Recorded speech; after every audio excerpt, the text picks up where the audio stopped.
मित्रों नमस्कार, आप हैं गुरुजी के साथ। मेरे बहुत से मित्र, बहुत से युवा मित्र बड़े पीड़ित दिखाई देते हैं, बड़े दुखित दिखाई देते हैं और कहते हैं कि मेरे जीवन में पूरी तरह से मैं अनहैप्पी हो गया हूँ।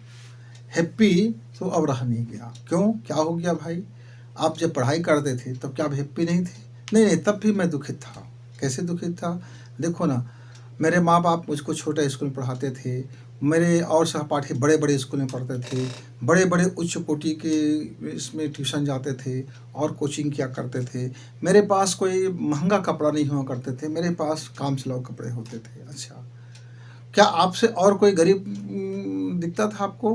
हाँ, बहुत सारे लोग होते थे पर वो गरीब होते थे ना। अच्छा अच्छा, तो आपको एक बड़ी निजी संस्था में नहीं पढ़ाया तो आप दुखित हो गए। मेरे बहुत से लोग तो शासकीय स्कूल में पढ़ के भी दुखित नहीं हैं। हम स्वयं अपनी एजुकेशन हमने एक गवर्नमेंट स्कूल से की है, अभाव वाले स्कूल से की है। ज़मीन रहते थे और कच्ची ज़मीन होते थे जिसको हमको हर सप्ताह में गोबर से लिपना पड़ता था। खपरेल का होते थे, बैठने के लिए टाटपट्टियाँ भी नहीं होते थे। फिर भी हम अपने आप को दुखित महसूस नहीं करते थे, क्योंकि तब हम उस परिस्थिति के दास नहीं थे। हम सोचते थे विद्यालय है, पढ़ाई करना है, बैठना है, चलो क्या हुआ, जो व्यवस्था है उसी में चलते हैं। तो जो व्यवस्था है यदि आप उसको स्वीकार कर लेते हैं, जो आपके पास मटेरियल है यदि आप उसको स्वीकार कर लेते हैं, जो परिस्थिति आपके पास है यदि आप उसको स्वीकार कर लेते हैं, तब आपका दुख जाता रहता है, तब आपकी पीड़ा कम हो जाती है। अभाव तब भी रहता है पर वो अभाव आपको खटता नहीं है, वो अभाव आपको चुभता नहीं है, वो अभाव आपको पीड़ा नहीं देता।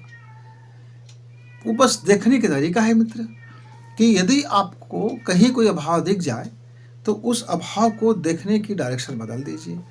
जैसी डायरेक्शन बदलता है तो उसका मूल भाव बदल जाता है, और मूल भाव बदलते ही फिर आपको पीड़ा की जगह में आपको फिर खुशी महसूस होता है। तो ये जो हैप्पीनेस है मेरे मित्र, वे स्वयं पर डिपेंड करता है कि उस परिस्थिति में भी आप अपने को हैप्पी रख सकते हैं या उसी परिस्थिति में आप अपने को दुखित महसूस कर सकते हैं, आप अपने को कमी महसूस कर सकते हैं, आप अपने को अभावग्रस्त महसूस कर सकते हैं। मान लीजिए मेरे पास एक पुरानी कोट है, मैं इसको या तो लेकर के बहुत खुश महसूस करूं कि मेरे पास चलो अभी ये कोट बड़ा शानदार है, अभी भी नए जैसे माफिक है, अभी भी उतनी ही कैटेगरी है, अभी भी वही क्वालिटी है।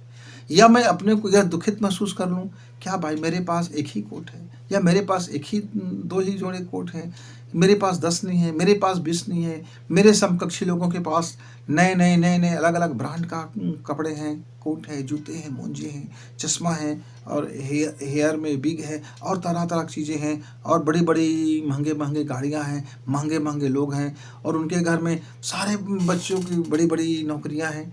तो मैं अपने को दुखित करने के सारे इंतजाम कर सकता हूँ केवल अपनी सोच और विचार से, लेकिन मैं अपने को खुशी से भी भर सकता हूँ।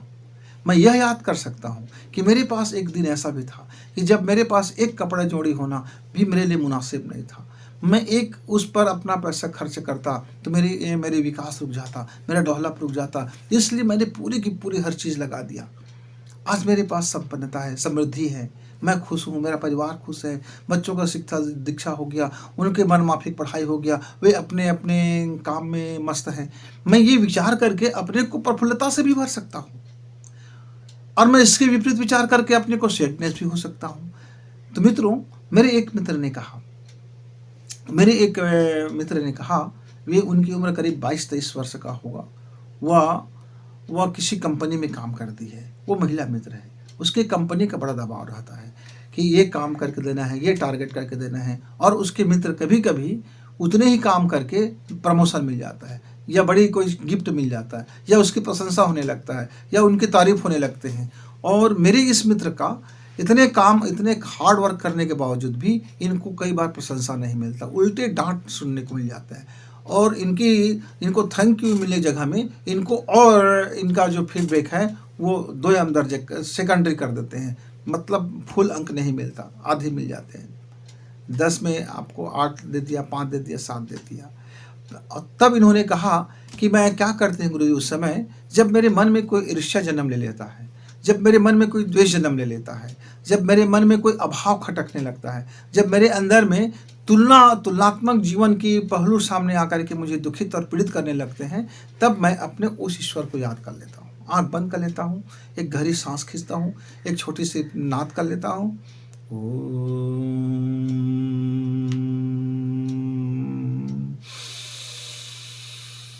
इस तरह से मैं 2-3 बार कर लेती हूँ और खुद को ईश्वर के उस प्रेम का अनुभव करती हूँ, जिस ईश्वर ने इस संसार में न जाने कितने अभाव वाले लोग हैं, कैसे-कैसे जीव-जंतु हैं, जिनके पास आज मुकम्मल जीवन जीने के लिए एक न रोटी है, न कपड़ा है, न मकान है। वह कितने त्राही से जीवन जी रहा है, कितने लोग ईर्ष्यावश अपने को दुखित कर रहे हैं। और मैं अपने उन धनपतियों को भी याद कर लेती हूँ, जो ईर्ष्या के बाज़ार में और जलन के, द्वेष के और प्रतियोगिता मार्केट में वो हाय, हाय, हाय, हाय करते हुए जीवन जी रहा है। जिसके जीवन में हाय के अलावा कुछ नहीं बचा है, केवल हाय, हाय, हाय है। तो ऐसे पीड़ित लोगों को भी मैं स्मरण कर लेती हूँ और मैं अपने ईश्वर को धन्यवाद से भरती हूँ कि आपने मुझको बहुत सुंदर जीवन दिया, एक मेहनत करने के लिए माइंड दिया, काम करने की सामर्थ्य दिया, शरीर को स्वस्थ रखा, मन को हेल्दी रखा और भावना को हेल्दी रखा। मैं कितना संपन्नशाली हूँ, मैं कितना सौभाग्यशाली हूँ कि मैं अंदर में मेरी खुशी रहता है, मेरे अंदर में आनंद पनपता है। और जो मेरे प्रतियोगी भाई बहन हैं, मैं उनके लिए भी शुभकामना करती हूँ कि वह भी तरक्की करे, वह भी डेवलप करे। मेरे चारों दिशा में जो मेरे सहयोगी हैं, जो मेरे साथ काम करने वाले हैं, जो मेरे नीचे कनीज हैं, जो कनिष्ठ लोग हैं या मेरे जो वरिष्ठ लोग हैं, सबके घर में, परिवार में, उनके जीवन में हैप्पी बना रहे, मैं उसकी कामना से भर जाती हूँ। और मैं जब देखती हूँ कि मेरी एक मुस्कुराहट से किसी के जीवन में मुस्कुराहट आ गया, मेरे एक थैंक यू कहने से किसी के जीवन में धन्यवाद का भाव उतर गया, जब मेरे ईर्ष्या नहीं करने से कोई मेरा प्रतियोगी, कोई मेरा कंप्यूटर भाई बहन जब वो हंसते हैं और वो मस्ती में आते हैं, जब वो इसकी खुशी मनाते हैं, जब अपने प्रमोशन का आनंद मनाते हैं, तो मैं भी आनंदित हो जाती हूँ। तो मेरे आनंद को देख करके वो दुगने उत्साह से भर जाता है कि हम सब मिल के काम करते हैं, आप भी काम कीजिए, हम भी आपके काम में सहयोग करेंगे। तब वो मेरी मददगार के रूप में सामने आ जाता है। जो अभी मेरे कॉम्पिटिटर थे, अब वो मेरी मददगार बन गए। जो अभी जो मुझसे ईर्ष्या करते थे, अब वो मुझको मेरी सहायता करने के लिए वो अपने को तैयार करने लगे। इस तरह से मैं अपने जीवन को हैप्पीनेस और खुशी से भर लेता हूँ और ये मेरी खुशी सिर्फ मेरे ऊपर डिपेंड है। तो मित्रों, आपने इस उदाहरण से, यह एक जीता जाता उदाहरण है। वो मल्टी नेशनल कंपनी में काम करती है और यंग है और काबिल है, लेकिन उन्हें बताया कि उनके जीवन में किस तरह से सैडनेस आ जाते हैं, कैसे वो समय समय पर उसके माइंड में टेंशन आ जाता है, तो अपने टेंशन को कैसे हैप्पीनेस से बदल देते हैं, वे उसने अपनी बात मुझको साझा किया। तो मुझे लगा कि मेरे और मित्रों को यह बात साझा करनी चाहिए, क्योंकि उनके द्वारा ये किया गया प्रयोग वाकई में अनुकरणीय है। हम भी कभी जीवन में ऐसे सैडनेस में आते हैं, दुखित हो जाते हैं, पीड़ित हो जाते हैं, घाटा आ जाती है, न जाने कैसे कैसे दुख और पीड़ा आ जाती है, कैसे कैसे वातावरण हो जाते हैं, कैसे परिस्थिति बदल जाते हैं, बहुत सारे प्रतिकूल परिस्थिति में आ जाते हैं। तब हम अपने उस आत्मा के प्रेम को याद करके हम आनंदित हो जाते हैं कि मेरा ईश्वर मेरे आत्मा के साथ में मेरे विराजमान है, सदैव मेरे साथ चलता है और मुझे वो हमेशा खुशी से भरता है। मैं जब तंग हाल था तब उन्होंने मेरा ख्याल रखा, जब मेरे पास कुछ नहीं था तब मेरे ईश्वर ने मेरा ख्याल रखा, जब मैं बलहीन हो गया था, जब मैं बीमार हो गया था, जब मैं रुग्ण हो गया था, तब मेरे ईश्वर ने मुझे फिर मेरे शरीर को हेल्दी किया, स्वस्थ किया। मन से जब बीमार था तो मेरे मन को भी स्वस्थ किया, तन से बीमार था तन को स्वस्थ किया, धन से बीमार था धन को स्वस्थ किया, माने मुझको समृद्धि से भर दिया। मैं उस समृद्धि को याद करके और मैं जब अपने ईश्वर को धन्यवाद से भरता हूँ तो मेरी भावनाएं आनंद और प्रेम में उसी क्षण सराबोर हो जाता है मित्र, और मैं अपने प्रतिकूल परिस्थिति को भी मैं उस पर नियंत्रण कर लेता हूँ और मेरा नियंत्रण हो जाता है। क्योंकि जब मैं हैप्पीनेस होकर के जब कोई काम करता हूँ तब सारी प्रतिकूलता पर भी मेरा नियंत्रण हो जाता है, तब मैं अपने वातावरण को खुशी से भर लेता हूँ।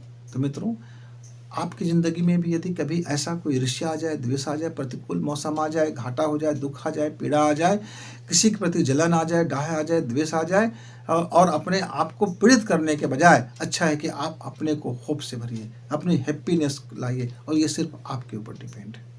उम्मीद है फिर मिलेंगे, तब तक गुरु जी को इजाज़त। नमस्कार, धन्यवाद।